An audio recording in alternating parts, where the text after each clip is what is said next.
The 8-7 Bears. That's right. The 8-7 Bears versus the 12-3 Packers at Green Bay. If you look at the Bears, they've been very impressive the last 3 games where everybody thought that they were dead in the water. They weren't going to make the playoffs, and their coach and everybody was going to get fired. Right now, they've turned it around under Mitch Trubisky. He's done a terrific job. 6 touchdowns, 2 picks in the last 3 games, hitting 71% of his passes. But if you look at this Bears offense, I think it's David Montgomery, the running back, that's really done it well and got the job done for their offense. In the last 3 games, he has 354 yards rushing. And if you look at this Bears offense, they've scored 30 points in 4 consecutive games for the first time since 1965.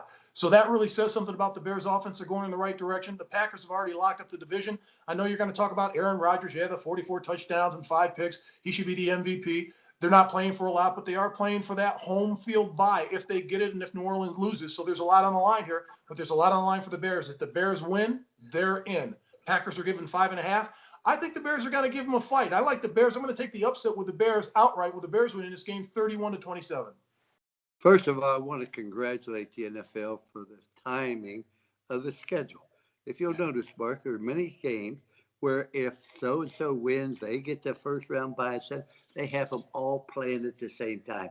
Instead of having maybe the Packers play at 1 o'clock, then you see whether they won or not. Then you can rest your players, etc. Yep. Yes, the Bears was impressive in beating the Jaguars. What they did, they ensured that the Jaguars get Trevor Lawrence on the first round in the coming thing. I think the fact that the biggest change you mentioned, Mark, was the running back Montgomery. For several weeks, the Bears could not run the football game, put all the pressure on the quarterback. They couldn't protect him without the threat of a run, and that was really changed tremendously. They also have some outstanding receivers. You look at Robertson and Graham. Yeah, the Bears are playing well, but the Packers. Do you know the Packers held the Tennessee Titans to a total of 260 yards total offense?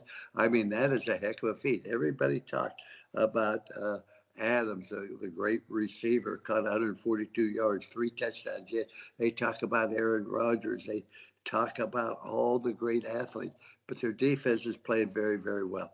I think the Packers want that first round bye. I think they will get it, and consequently, Green Bay prevails 27-24.